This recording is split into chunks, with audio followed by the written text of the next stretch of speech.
After my husband passed, my son sneered, "Mom, don't even think about touching Dad's $42 million estate." His wife smirked, "It's ours now." But when the lawyers started reading the will, their faces went pale with dread. I had barely buried my husband, my heart still a shattered mess, when my own son, my flesh and blood, looked at me with a sneer. He and his wife, practically smirking, were already dividing Matthew's empire in their heads, utterly convinced my grief had blinded me. But oh, how wrong they were. They had no idea the storm they'd just awakened. The day of Matthew's funeral was suffocating, not just from the heavy Texas sun pressing down on our dark suits, but from the crushing weight in my chest, an ache no words could touch. For nearly 40 years, Matthew and I had built our lives brick by brick, deal by deal. We became one of the most respected real estate families in Dallas, amassing $42 million in assets, properties, legacies. It wasn't just wealth, it was the sweat, the tears, the sacrifices we made together.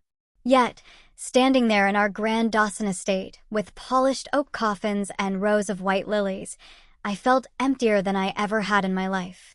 Guests filled every corner of the mansion, business partners, neighbors, distant relatives, all speaking in hushed tones, sipping wine, sharing condolences that felt rehearsed. To them, Matthew was a titan, an empire builder. To me, he was my husband, my compass, my steady hand. But my son, Noah, he didn't grieve the same way. At 38, Noah was admired in public. Charming, tall, a voice that commanded attention. People respected his confidence in business, though I often saw it for what it truly was, recklessness dressed as charisma. He had Matthew's eyes, but none of his patience. Beside him clung his wife, Amy, 35. Elegant, sharp-witted, with an ambition that glinted like a knife whenever she smiled. During the service, she clung to Noah's arm, not in grief, but in quiet triumph, as if her position had finally elevated her to queen of this empire. While I accepted condolences in silence, they greeted guests like they were already the hosts, shaking hands, whispering promises of what was to come. It was subtle, but I saw it. Others did too. A few raised brows, a silent question. Shouldn't this be Charlotte's moment? But no one spoke aloud. Later, as the sun dipped behind the estate gates and the last cars drove away, I lingered in the dining hall, surrounded by the scent of flowers already beginning to wilt. Matthew's photograph rested on the mantel, his familiar eyes watching me. My heart whispered a vow. "Matthew," I said quietly, my voice trembling but resolute, "I promise I will protect what we built. I will guard it with every breath left in me." I turned, only to catch Noah across the room, leaning close to Amy. His lips barely moved, but I heard it clearly, "It's all ours now." Amy's painted smile curved wider, her eyes sliding toward me like a predator assessing its prey. The words cut sharper than any blade. In the days following the funeral, the Dawson mansion, once echoing with Matthew's laughter, was filled only with the sound of my own footsteps. At 59, I thought my later years would be steady, secure, peaceful. Instead, I found myself adrift in an ocean of grief and uncertainty. Noah visited often, but not with warmth. He spoke with rehearsed tenderness, offering to handle matters so I wouldn't stress. Amy hovered nearby, her hands brushing across documents, her tone dripping with concern, but her eyes scanning for weakness. "You should rest, Mom," Noah said one evening, laying a hand on mine. "Dad left everything to me anyway. You know he built all this for me. I'll take care of things. You don't have to worry." Amy nodded, her voice soft but chilling. "Charlotte, you should focus on prayer and peace. Let Noah handle the empire. He was made for this. You weren't." Their words were meant to soothe, but all I felt was the sting of dismissal.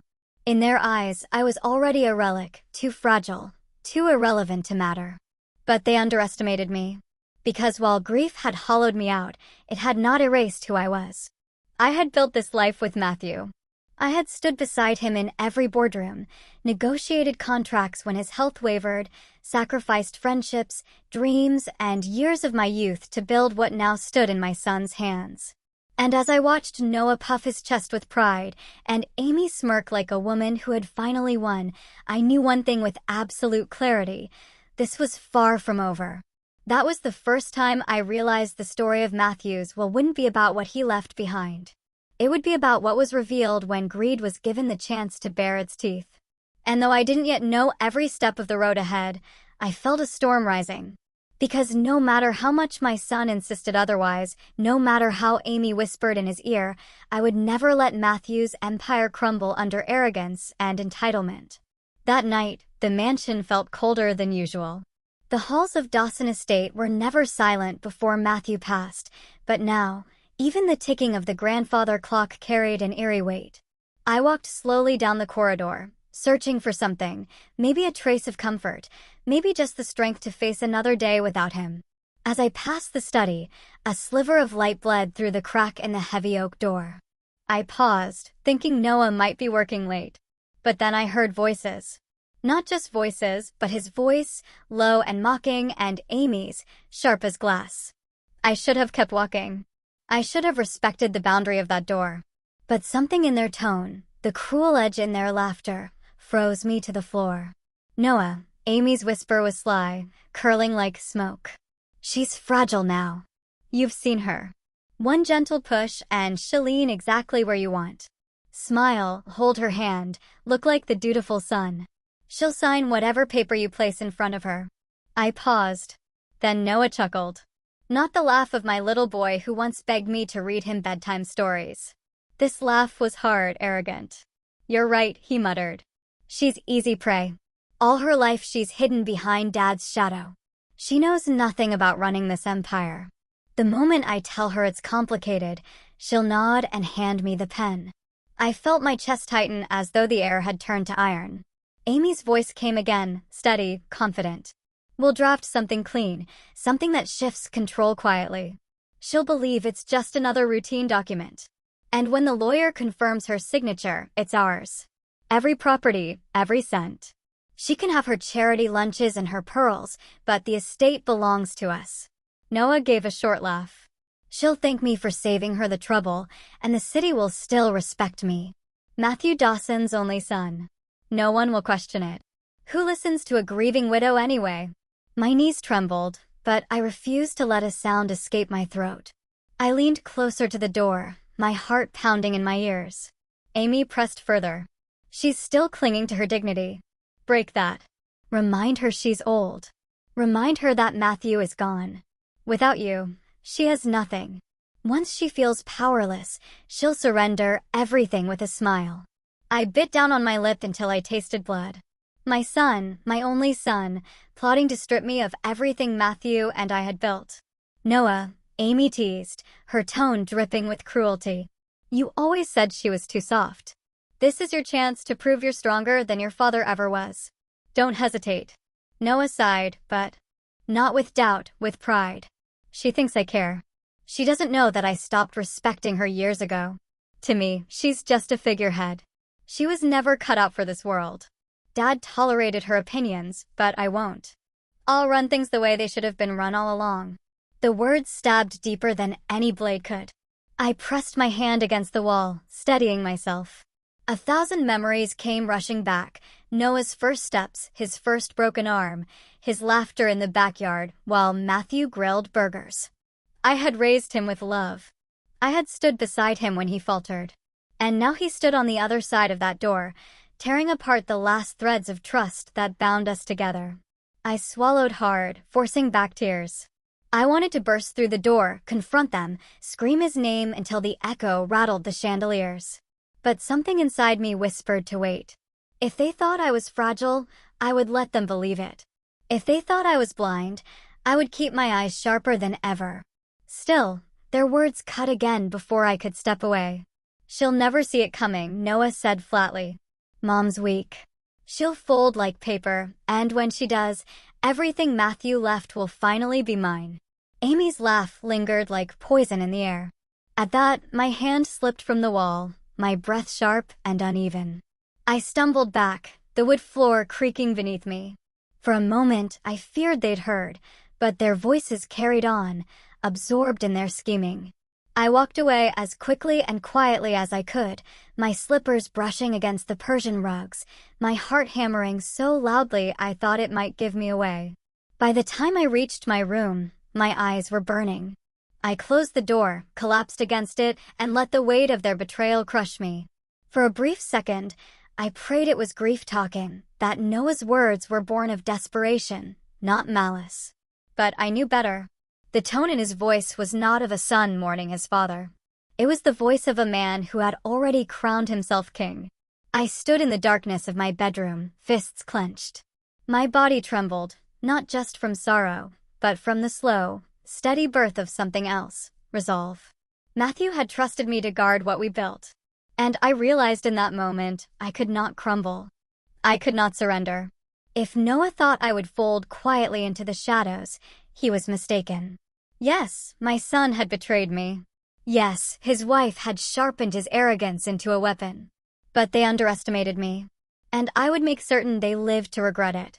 The morning after overhearing Noah and Amy's scheme, I felt as though the mansion itself had turned against me. Every portrait on the wall stared back in silence, as if asking why I was still standing there, letting betrayal breathe inside my home. I couldn't sleep, couldn't eat. My hands shook when I tried to pour coffee, so I left. The drive to downtown Dallas was quiet, the sky cloudless and sharp. The city moved at its usual relentless pace, but I felt like an intruder in it, a ghost among people whose lives were untouched by treachery. My heart guided me to one place only, the office of John Hale. John had been Matthew's friend for over 30 years. They had built trust in business and in brotherhood.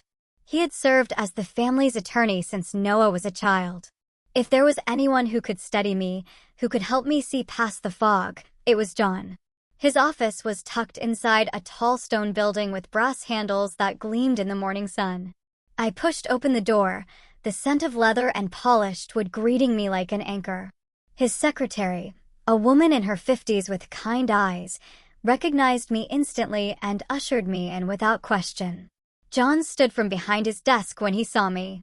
His hair had turned more silver than brown, but his frame was still solid, his presence steady. He stepped forward, clasping my hands firmly. "Charlotte," he said, his voice heavy with both grief and affection. "I was going to call you today. I didn't want to disturb you too soon after Matthew's passing." My throat tightened, but I managed to nod. "John, I need to know. Did Matthew leave something behind? Something that explains what I should do now?" For a moment, John studied me with eyes that saw too much. Then he motioned for me to sit. His office was lined with bookshelves that reached the ceiling, law journals stacked neatly, photographs of his family scattered among them. He lowered his voice. "Yes, Charlotte," he said slowly. "Matthew left a sealed will. He instructed me not to open it until a formal reading with the family present. But he also wrote me a letter, a private note, anticipating this very moment." The words hit me like thunder. I leaned forward, gripping the armrests. "He knew." John nodded. "Matthew suspected Noah might allow greed to cloud his judgment. He trusted you would need guidance. He wanted to ensure you weren't blindsided." I felt my stomach twist. A mix of sorrow and pride surged through me, sorrow that Matthew had doubted his own son, pride that he had trusted me with the strength to carry on. "What did he say in the letter?" I whispered. John opened a locked drawer and retrieved an envelope, its edges yellowed slightly from time. He handed it to me with careful hands. "This is yours to keep, but I can tell you the essence of it. Matthew wanted Noah to learn responsibility the hard way. He didn't want to reward arrogance or entitlement. He wanted his legacy protected, not consumed." I pressed the envelope to my chest as though it were Matthew's hand resting there again. John continued, his voice steady. "The will itself will speak clearly, but Charlotte, you must prepare yourself. Noah may fight it. Amy will certainly push him to challenge every word. This could get ugly." I drew a long breath, feeling the shift inside me. Last night, I had been a woman crushed under the weight of betrayal.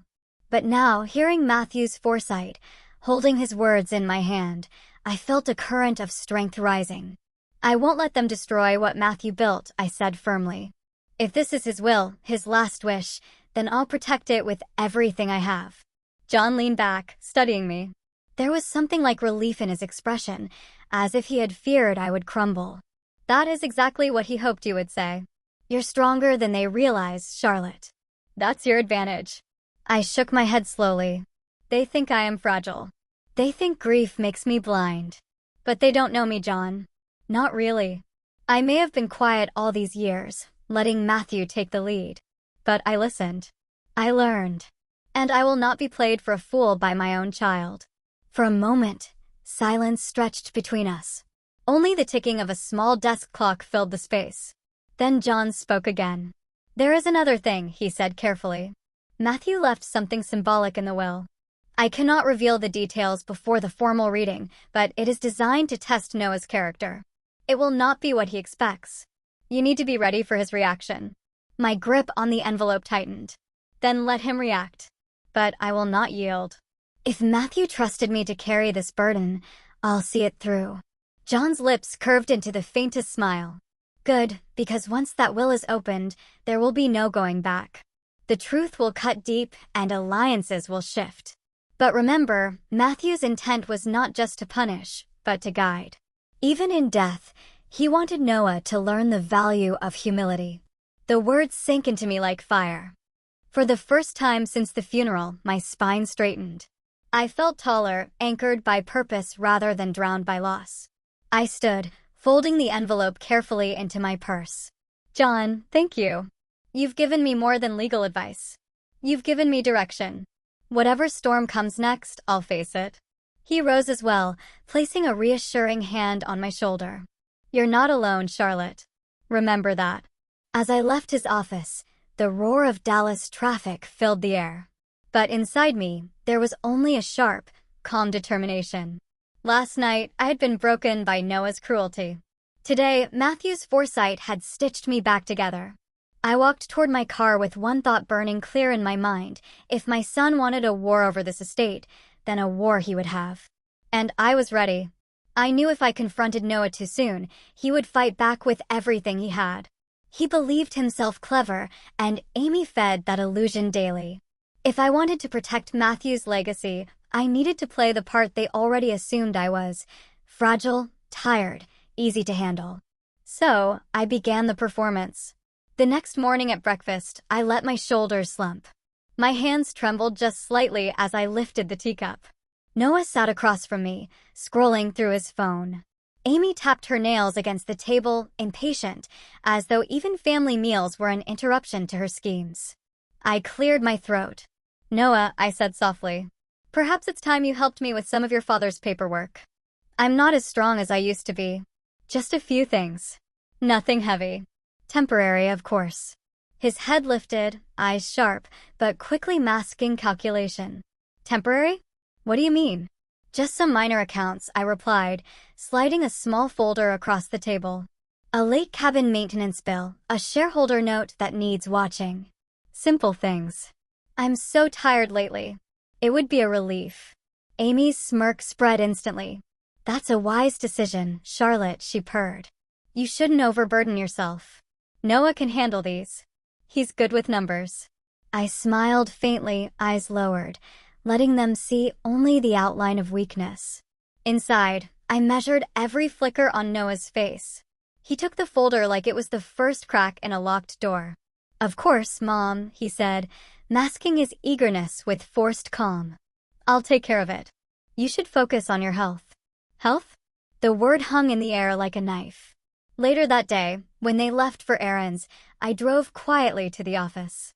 Not my home office, not the grand desk Matthew once used, but the downtown headquarters of the company that bore his name. The staff there, loyal, seasoned, protective, stood when I walked in. Mrs. Dawson, the finance director, greeted. I'm so sorry for your loss.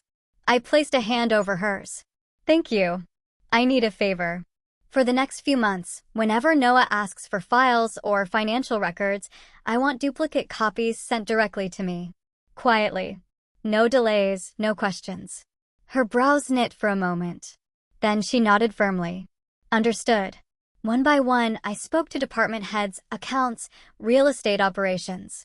I kept my tone calm, my instructions clear. Noah would think he was in control, but every decision, every movement would echo back to me. I would have eyes where he least expected them. By evening, I was back at the mansion, sitting in the garden as if I had never left. Noah and Amy returned, laughter ringing in the driveway. He looked relaxed, more confident, like a man who believed the keys were slowly sliding into his palm. He joined me at the table. "Mom," he began, "I went over those papers. Easy stuff. You don't need to worry anymore." "Thank you, son," I whispered, my eyes heavy like a woman surrendering. Amy stood behind him, arms folded, a glint of triumph in her eyes. "You see, things are smoother already. You just needed to let go a little." I didn't answer. Silence often says more than words. The next week passed in the rhythm of my deception. I let Noah sit at my desk occasionally, let him sign off on small maintenance checks. Let Amy watch as if she were queen over some conquered land. But every evening after they left, I cross-checked the figures on my own. I made notes, compiled files, and built my case, brick by brick. And then came the first real test. One afternoon, I overheard Amy on the phone in the hallway. Her voice was low but sharp, like a blade cutting through fabric. "Yes, the Austin Villa," she said. "Prime spot. I can get a buyer lined up before summer. Don't worry, Charlotte won't resist. She barely knows what she signs these days." My chest burned, but I kept walking, making sure she never knew I had heard. That villa had been Matthew's favorite retreat, the place where he taught our granddaughter how to fish, where he sat by the water at dusk with a glass of bourbon and silence. To sell it would be to erase him. That evening at dinner, Noah cleared his throat. "Mom, Amy and I think we should consider selling the Austin property. It's too much for you to handle." Amy leaned in, eyes gleaming. "It's really for the best. That place just sits empty. We could reinvest the money somewhere more useful." I let my fork rest on the plate. My pulse thudded, but I forced my face calm, my lips faintly trembling like a woman too tired to argue. "If you think it's wise, then perhaps draw up the details. I trust you." Noah's grin flashed for a second before he smothered it. "I'll look into it. Don't you worry." But inside, I promised Matthew they will not touch it. Later that night, alone in my room, I wrote in my private ledger, "Austin Villa, watch closely. Block sale at all costs." The performance was working. Noah believed more each day that I was fading, leaning on him. Amy grew bolder, already speaking of assets as if they were hers. They underestimated me with every breath, every smirk, every whispered plan. And that was exactly what I wanted, because while they schemed in plain sight, I was documenting, preparing, waiting for the moment to strike. I closed the ledger, slid it into the drawer, and locked it. Then I looked at Matthew's photograph on the nightstand. "They think I'm weak," I whispered to him. "But I am not the one in danger here. They are." The Dawson estate was more than walls and land. It was Matthew's blood, his sweat poured into timber and stone, a symbol of how a man with nothing had built something lasting. And yet, on a sharp afternoon, Noah stormed into the study, waving a draft contract like it was his birthright. "Mom," he said flatly, "we need to talk about Dawson." I looked up from the ledger in my hands. "The estate?" "Yes," he snapped. "It's time to sell. We're sitting on untapped equity. Austin Villa, fine, but Dawson is the crown jewel. Developers would line up for it. Dad built it for me. He would want me to use it to expand." The way he said "for me" stung like acid. My voice cut steady. "Your father built it for this family, for us all. It's not just property, Noah. It's history. He planted every oak in that garden himself. Do you really think he meant for you to pawn it off like a poker chip?" Noah's face reddened. His tone climbed. "Mom, you don't understand business. Nostalgia doesn't generate returns. I'm not a child anymore, waiting for your approval. Dawson belongs to me. Dad built it for me." Amy leaned casually against the doorway, arms folded. Her smile was sharp, deliberate, like a blade slipped between ribs. "You're holding him back, Charlotte. Every empire needs to grow or it dies. You clinging to the past won't change the future. You're afraid, Charlotte. Admit it." Her voice wasn't loud, but it cut deeper than Noah's shouting. I steadied my breathing. My instinct was to lash back, to remind her she was nothing but a guest in a house she never helped raise. But I bit it down. Rage would expose me. Instead, I set the ledger down and stared Noah in the eye. "You think selling Dawson is growth?" I asked. "It's destruction. And if you do this, you'll lose more than money. You'll lose the one thing your father wanted most, his legacy intact." Noah slammed the contract on the desk. "Legacy doesn't pay dividends. I'm moving forward with this with or without you." My hand clenched around Matthew's old fountain pen, but I forced myself calm. I knew then Noah wasn't just reckless. He was blind with entitlement, and blind men, guided by greed, walked straight into cliffs. It didn't take long for Noah to find a partner willing to feed that hunger. A week later, word reached me. Noah had been seen at the Sterling Club in Dallas, the kind of place where fortunes changed hands over glasses of bourbon. I didn't need to guess twice why he was there, so I followed. Not inside the room, he would smell suspicion, but close enough to know. Through the tall glass doors, I saw him seated across from Leo Carmichael. Even from a distance, Leo carried the air of a man who thrived on other people's risks. Mid-40s, slick hair, a suit cut too sharp, eyes always calculating. A broker, a dealmaker, the kind of man who smiled while stealing your shoes. I moved discreetly through the lobby, close enough to hear fragments. Noah leaned forward, voice confident, loud enough to carry. 25 million. A flagship restaurant in Uptown. Dawson-branded exclusive dining, corporate events, private suites. It'll be the talk of Dallas. Leo swirled his drink, amused. "And the capital?" "I can liquidate assets," Noah said. "Dawson Estate may be part of the company portfolio. And with your backing, doors open fast. We're talking double returns in under 2 years." Leo's grin spread slowly. "Double? That's ambitious, risky, but the Dawson name. It still carries weight."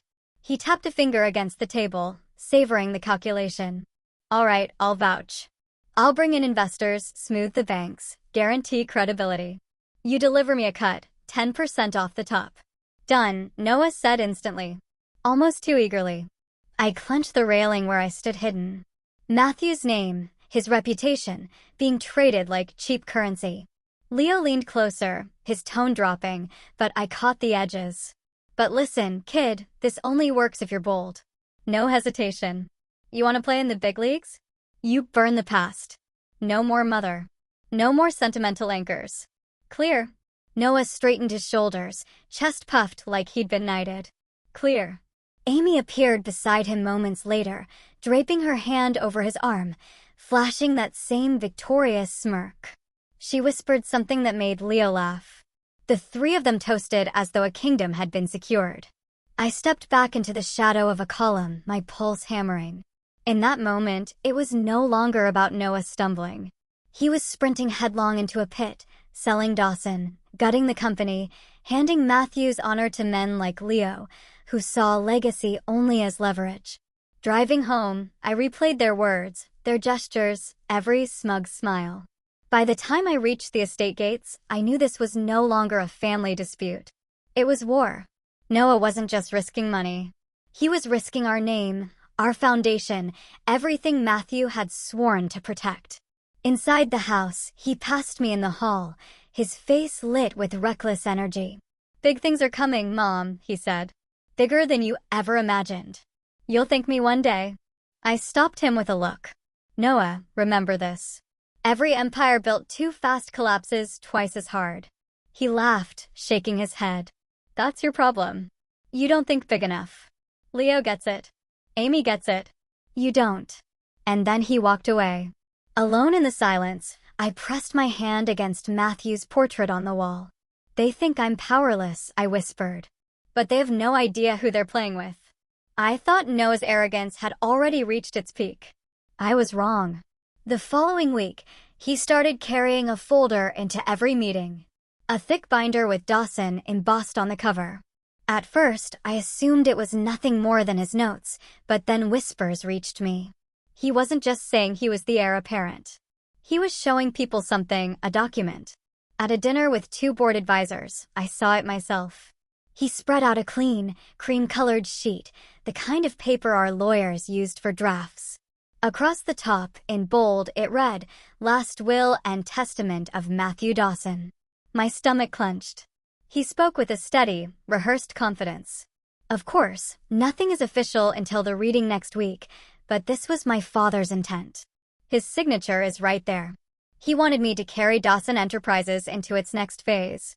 I owe it to him to act swiftly, to capture opportunities before they pass. The advisors nodded as if reassured. None of them noticed or cared that the page lacked a seal, a notary stamp, any sign of legal completion. To their eyes, it looked legitimate. To them, it was enough. Later that night, I confronted him in the hallway. "Noah, what did I just see?" I demanded. He didn't flinch. "A draft, Mom. A draft that reflects Dad's wishes.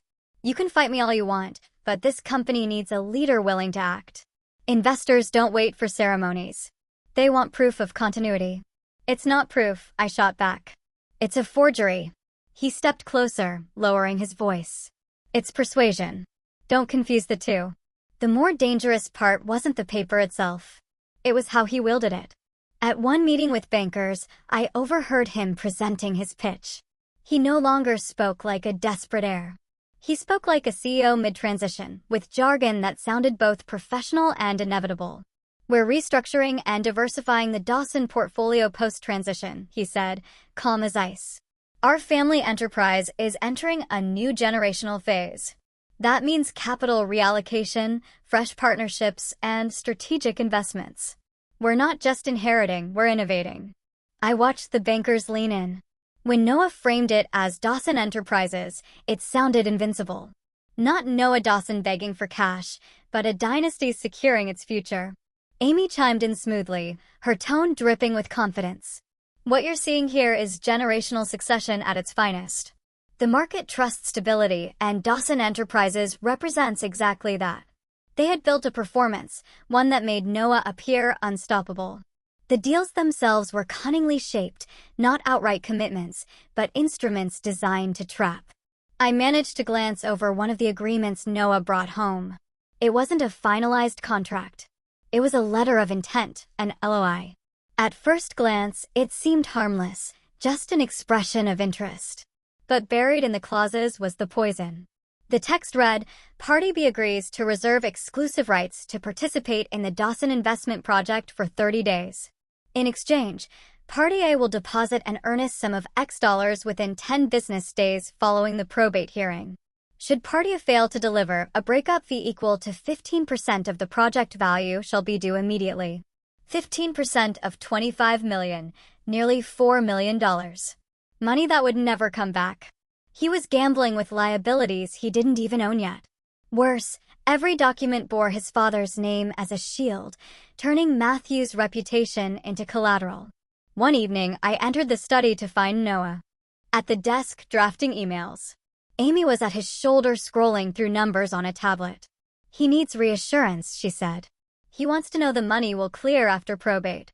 Noah replied without hesitation. "Tell him the funds are as good as delivered. This is Dawson Enterprises. We don't default." I cut in from the doorway. "You mean you don't default yet?" They both looked up. "You're walking a thin line," I said, "making promises with assets you don't control. Waving a draft will in people's faces like it's gospel. Do you know what happens if one of them sues?" Noah's jaw tightened. "Mom, don't undermine me in front of Amy. You keep living in fear, but I'm building." Dad wouldn't want hesitation. He'd want boldness. Amy added, almost sweetly, "He's right, Charlotte. The world rewards decisiveness. You clinging to procedure only makes him look stronger by comparison." I stared at both of them, their arrogance feeding each other, and felt the weight of Matthew's portrait looming over the room. Within days, rumors began spreading in the market. Dawson was restructuring, shifting into hospitality, leveraging assets for growth. Some believed it, others doubted, but all were talking. And behind those rumors, I knew were Noah's staged documents and empty assurances. At a luncheon in Fort Worth, he stood at the head of a long oak table, investors lining both sides. He held up the same draft will like it was a banner. "My father's final wish was continuity," he declared. He built this empire for me to take forward. We're not waiting for bureaucracy. We're moving now. You want in? You have 30 days of exclusivity to secure your place. After that, the door closes. The room murmured with excitement. One man asked, and what if the funds delay? Noah smiled, rehearsed, flawless. Dawson doesn't delay. We honor commitments. That was the moment I realized. He wasn't bluffing anymore. He believed his own lies. That night, I shut the door to Matthew's study and sat in the silence. The scent of his old cologne still lingered faintly on the shelves. His books, his papers, the weight of his presence. Everything pressed against me. I reached for the box of letters he left behind. My hands shook as I untied the string. Inside were envelopes, his handwriting firm and unyielding. I pulled one free and unfolded it under the dim lamp. His words cut through me like steel. If Noah falls into greed, let him taste the consequences. Only then will he learn. I whispered to the empty room, Matthew, I'll see this through. My voice cracked, but my resolve tightened. I read the letter twice, then 3 times. Each line was Matthew's foresight, his understanding of our son's weakness. He had known. He had predicted this very spiral. He hadn't left me unprepared. He had armed me. I laid the letter aside and opened another folder stacked nearby. These weren't personal. They were company documents, financial records, contracts with signatures that weren't quite right. Numbers that didn't align, expenses disguised as consulting fees. My chest tightened as I turned page after page. It was all there. Decisions Noah had made before Matthew's death. Deals already bleeding the company. Vendors paid twice. Shell companies receiving transfers. And in the margins, Noah's initials, bold, like a child proud of his mischief. I slammed the file shut, anger rising in my throat. He wasn't just reckless now. He had been reckless all along. The clock struck midnight, and I sat back, exhausted, but unable to rest. The next morning, I called John. When he arrived, he looked at the stack of documents spread across Matthew's desk. His eyes narrowed. Where did you find these? They were buried under Matthew's old files, I said. Hidden, but not gone. Look here. I pointed to a series of payments. Same vendor, 3 invoices, same amount, same date. That's not a mistake. John leaned closer, scanning. And here, see this? That signature isn't the CFO's. It's traced. Sloppy. My heart pounded. So, he was draining us even before Matthew passed. John let out a low whistle. Charlotte, this isn't just incompetence. This is deliberate. I pressed my palms to the desk, studying myself. We need proof that holds in a boardroom, not just whispers. If Noah waves that fake will, we need something heavier. John nodded. We'll track every irregular payment. Build a timeline. Once it's all mapped, nobody can deny it. That afternoon, we drove to the downtown office quietly. John had pulled access logs, emails, and transaction records. We sat together in the conference room, piecing things together like detectives. I scrolled through Noah's correspondence. His tone was cocky casual. Push this through. Don't bother Mom with details. Dad always said speed matters. I clenched my fists.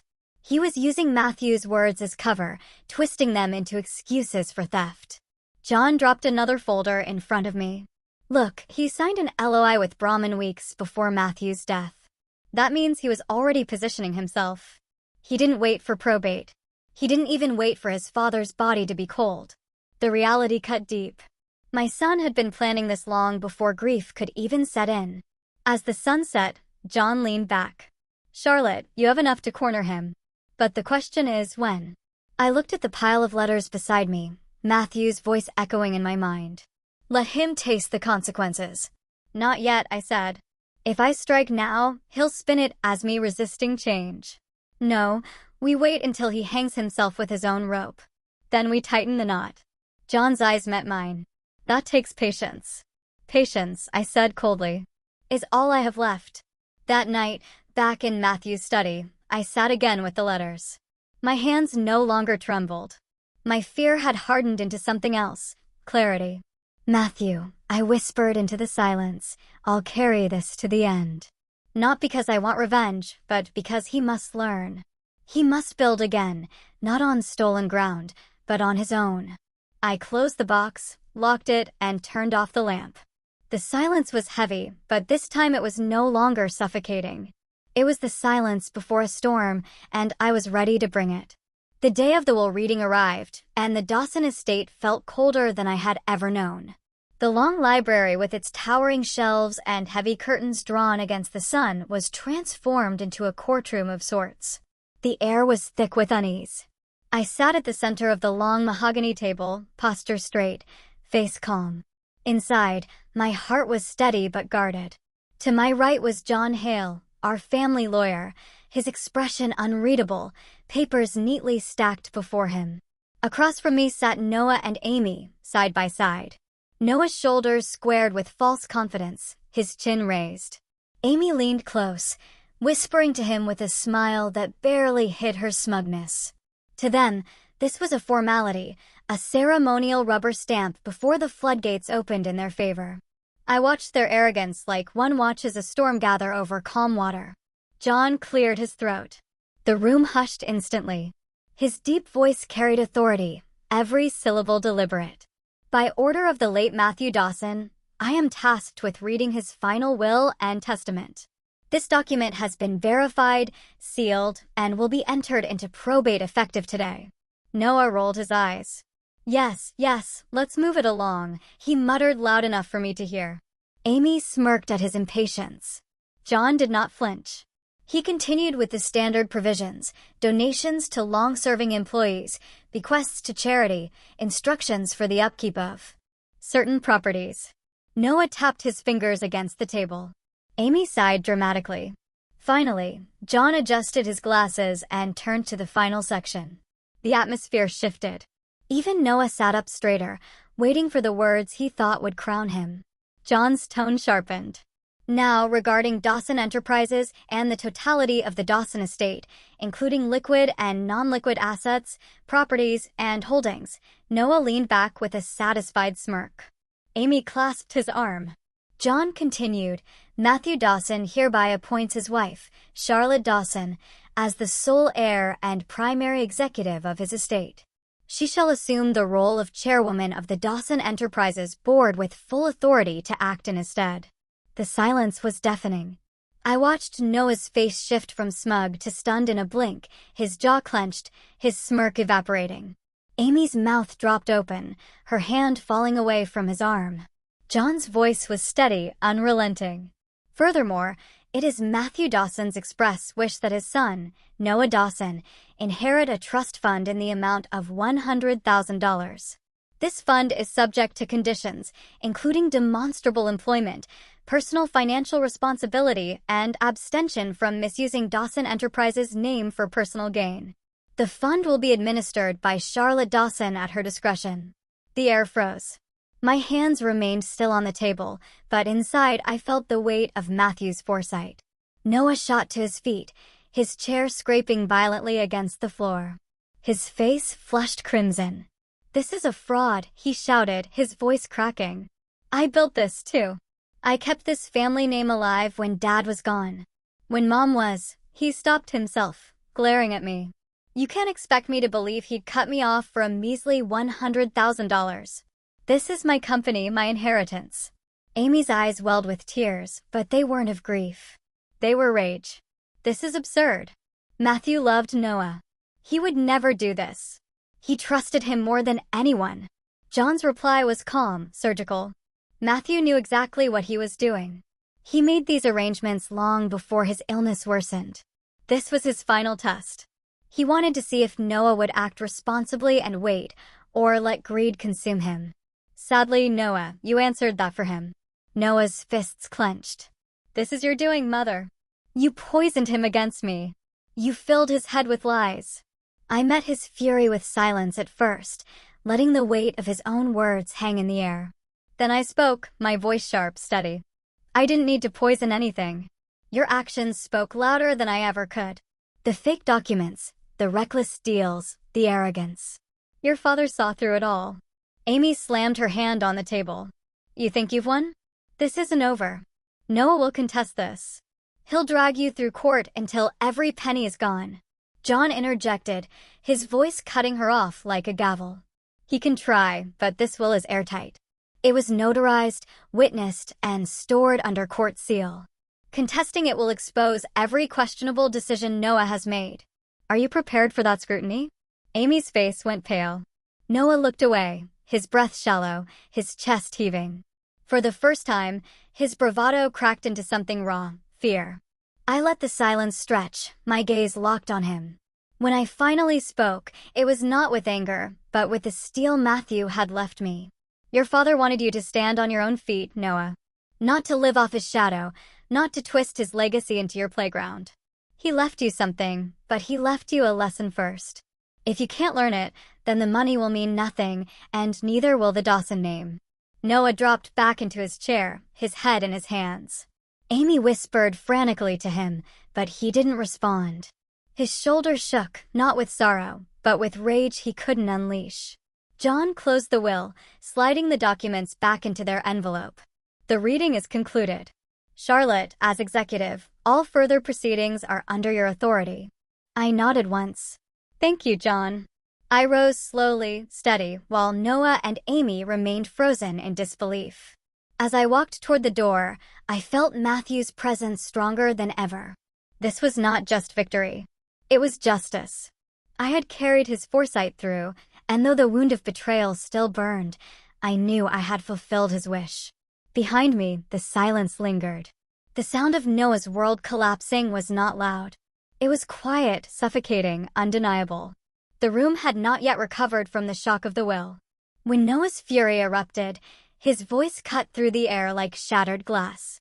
This is fake, he shouted, slamming his hand on the table so hard the papers trembled. You manipulated him, Mother. You twisted everything. You think you can steal what belongs to me. I stayed silent. His rage was loud, but his desperation was louder. Amy clutched his arm, whispering, "Calm down, Noah, please." But he shook her off violently. You wanted this, didn't you? He hissed, pointing at me. All those nights you sat by his side, feeding him poison against me. You turned him into your puppet. John Hale leaned back in his chair, folding his hands. His calm presence made Noah's tantrum look even more pitiful. I kept my voice even. Are you finished? Noah sneered, his chest heaving. Not even close. He reached inside his briefcase and pulled out a thick stack of papers bound with a red clip. His hand trembled, not from weakness, but from eagerness to strike. This, he declared, holding the stack high for everyone to see, is the real will. The draft father wrote before you got to him. This is what he truly wanted. Amy's eyes lit with hope. Yes, Noah. Show them. Show them the truth. I did not move. Instead, I tilted my head, my voice clear and sharp. Then, by all means, Noah, present it. The doors opened. At my signal, several members of the Dawson Enterprises board entered, followed by key investors. Their faces were tight, their eyes scanning the tense scene. Noah stiffened as he realized the audience had just multiplied. I spoke with deliberate calm. Gentlemen, ladies, thank you for joining us. Noah insists he holds proof of Matthew's true intentions. I thought you might like to hear it directly. Noah's face flickered with confusion, but pride overrode caution. He thrust the stack forward. This document shows Father never intended to hand everything to her. He meant for me to run the company. He knew I was the only one capable. Gasps rippled through the room. The investors leaned in, whispering to one another. I kept my gaze locked on Noah. Tell me, I said slowly, my words like blades. Is this the same document you showed some of these gentlemen to secure their letters of intent? The investors stiffened. A man in a gray suit nodded grimly. Yes, that is the one. A woman beside him added, he claimed it was binding, that he was the next CEO. He pressed us to sign quickly under his assurances. Noah's smile faltered. That's right, because it's true. Father wanted me in charge. This is proof. I turned to John Hale. John rose smoothly, a folder already in hand. As counsel to the estate, I must clarify for everyone present. The document Noah holds is a draft, discarded and superseded months before Matthew Dawson signed his final will. It has no legal standing whatsoever. However, he paused, letting the silence burn. Noah used that worthless draft to solicit agreements from investors, binding letters of intent. Each LOI contains a termination penalty. Total exposure, nearly $4 million. The room erupted. Investors stood, voices rising. For million. One shouted, "He tricked us into liabilities." Amy's face drained of color. She looked at Noah as if seeing him for the first time. Noah stumbled, shaking his head. No, that's not right. I was protecting the company, trying to secure capital."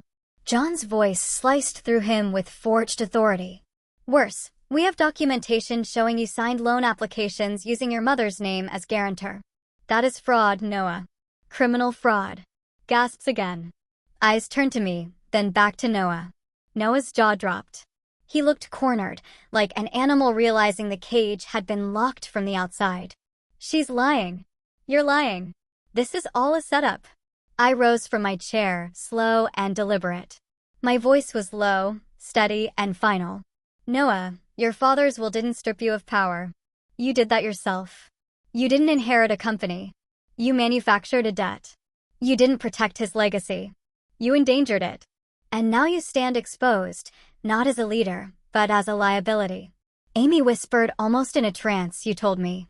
You said everything was guaranteed. You said your father already signed." Noah turned to her, panic in his eyes. "Amy, listen, but she pulled away, shaking her head violently. Her tears now weren't for him. They were for herself, for the ruin he had dragged her into." The board members rose, angry voices flooding the room. "Unacceptable. We trusted you. This is malpractice." John raised his hand, commanding order. "I advise everyone remain calm. Mrs. Dawson will assume the chairmanship as stipulated. We will work through this together, but let there be no doubt. Noah Dawson's actions have placed the company at risk. This will be addressed fully in due course." The anger in the room only intensified, but their focus was no longer on me. It was on Noah. I watched him shrink in his seat, his shoulders collapsing under the weight of humiliation. His arrogance had evaporated, leaving behind only the hollow shell of a man who had gambled everything and lost. Amy's eyes hardened. She no longer looked like a partner, but an accuser. I leaned forward, my final words sharp as steel. "You wanted to prove yourself, Noah, and you did. You proved to everyone here that greed, deception, and recklessness are your true inheritance, not Dawson Enterprises." The silence that followed was absolute. The board's anger, Amy's shock, John's authority, it all pressed down on him until he could no longer lift his head. The trap had closed, and it hadn't been set by me alone. It had been set by Matthew, by every choice Noah made, by every lie he told. When I finally stood to leave, I didn't look back. I didn't need to. The sound of chairs scraping, investors demanding answers, Amy's sharp voice cutting at Noah. Those noises told the whole story. He had wanted power. Instead, he inherited disgrace. And I, for the first time since Matthew's passing, felt the weight begin to lift. When the heavy oak doors finally closed behind the last guest, silence fell over the grand room. The long mahogany table still bore the scattered documents from the reading, but the air had shifted. No more lawyers, no investors, no audience, just me and my son. Noah stood rigid, his chest heaving, his eyes burning with a humiliation that hadn't yet turned into words. I didn't gloat. Victory had no sweetness when it came at the cost of a son's ruin. I reached into my handbag and pulled out a sealed envelope. The handwriting on the front was unmistakable, Matthew's strong, steady script. My hand trembled as I held it out. "Noah," I said evenly, "this is from your father. He wrote it for you for this moment." He hesitated, his jaw clenched, suspicion flickering across his face. But his fingers still reached for the letter, as if some part of him needed to hear his father's voice again. I watched him rip the seal. His eyes scanned the lines, and his expression cracked. His lips quivered, his shoulders slumped. For the first time that day, Noah didn't look like a man fighting for power. He looked like a boy who had lost his way. He whispered, barely audible, he knew. Tears gathered in his eyes as he kept reading, his voice breaking on the words Matthew had left behind, My son, power gained without work is a curse. I built not just a company, but a trust, a legacy, brick by brick. You must learn that building is harder, but it is the only path that gives life meaning. I pray you choose creation over destruction." The letter fell from his hands. He covered his face, his sobs raw, unrestrained. I didn't move closer. I didn't comfort him. Instead, I spoke firmly, my voice steady, though my heart ached. "Your father didn't want you to fail, Noah. He wanted you to learn. He wanted you to understand that respect isn't inherited. It's earned. You thought you could demand it. That's why you lost everything before you even began." He shook his head, choking on his own guilt. I wanted what was mine. "It was never yours to take," I replied sharply. "It was yours to earn if you had the patience. But you let greed blind you, and greed has a cost." For a long moment, there was nothing but his broken breathing and the ticking of the old clock on the wall. The next morning came with a knock at the front gates. I was in the sitting room when the sound echoed through the house. My heart sank even before I saw the uniforms. The police. 2 officers entered, their faces grim. Behind them, John Hale stood silent, holding a folder. "Noah Dawson," the taller officer announced, "you are under investigation for forgery and fraud." Noah stumbled backward, disbelief flooding his face. "What? No. This isn't happening.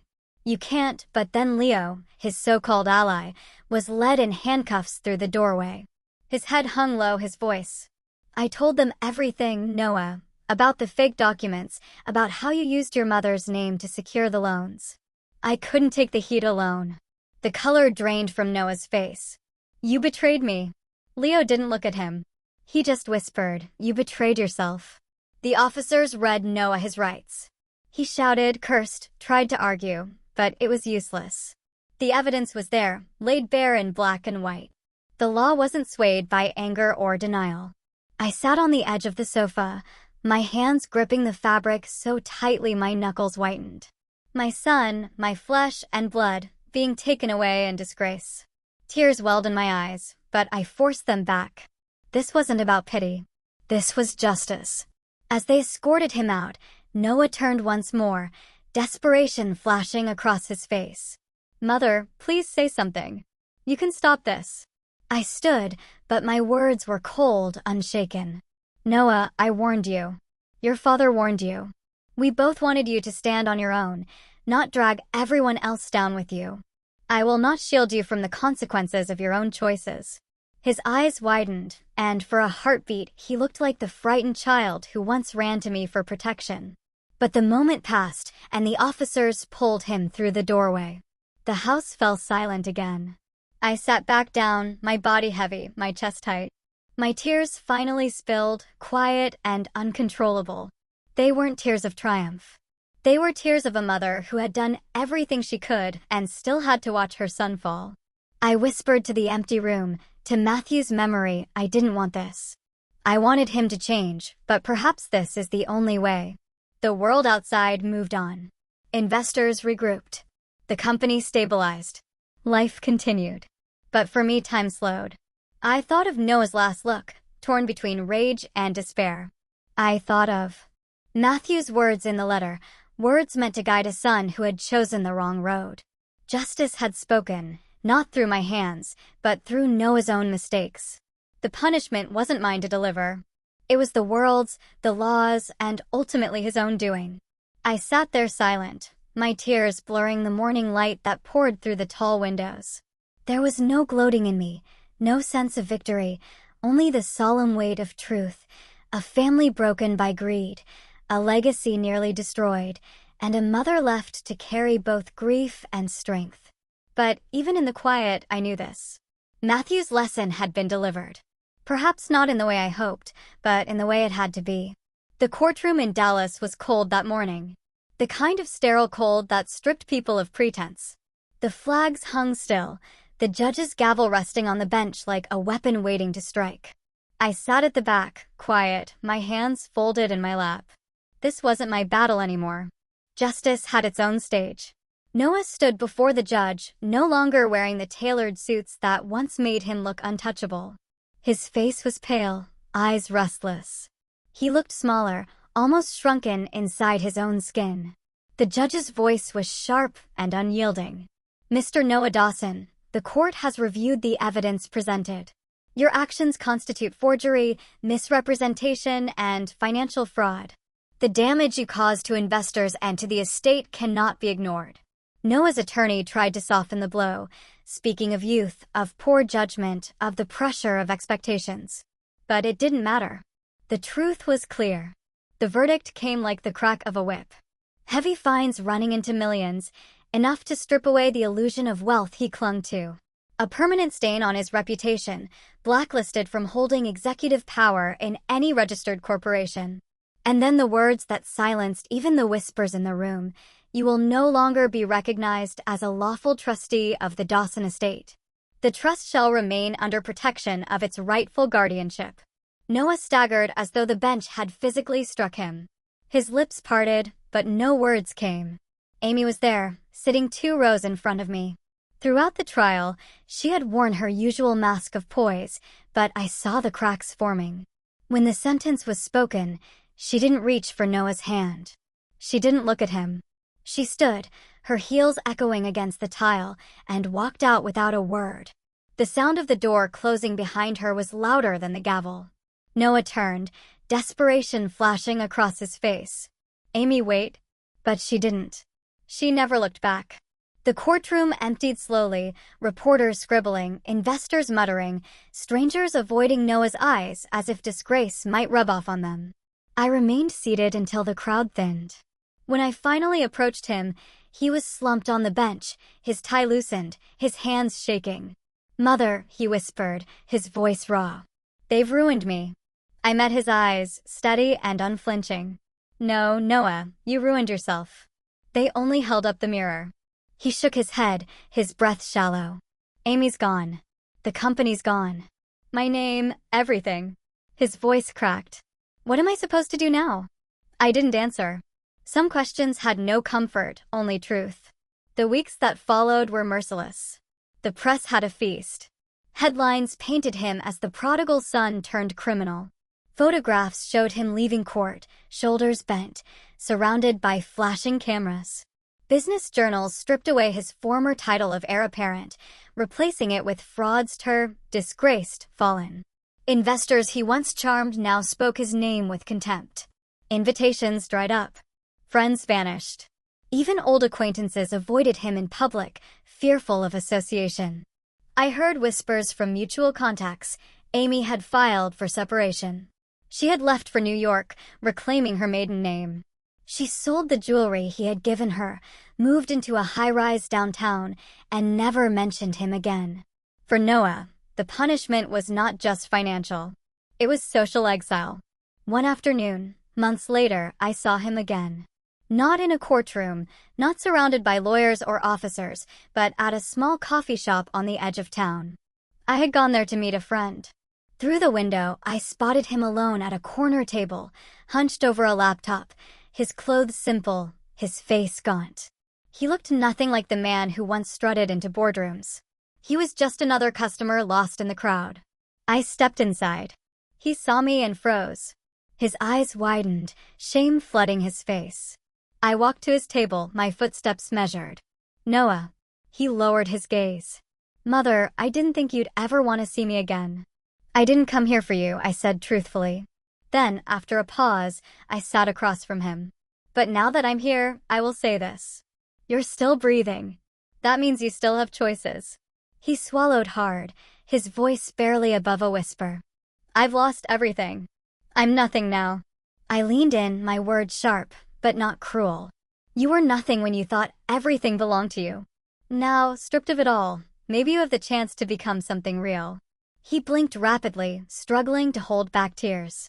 "I don't even know where to start." "Start where everyone else starts," I told him. "From the bottom." "You wanted to be a builder. Build, not with stolen trust or borrowed names. With your own hands, one day, brick by brick, if you have the strength." For a long time, he said nothing. His jaw tightened, his shoulders straightened slightly. There was no sudden redemption, no grand promise, just a faint nod, as if some corner of him finally heard what had always been spoken.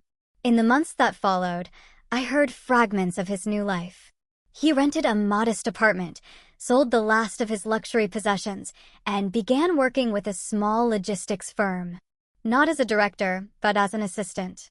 He carried boxes, filed papers, drove deliveries, menial tasks for someone who once demanded obedience.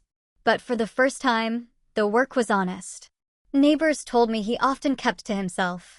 No lavish parties, no extravagant gestures.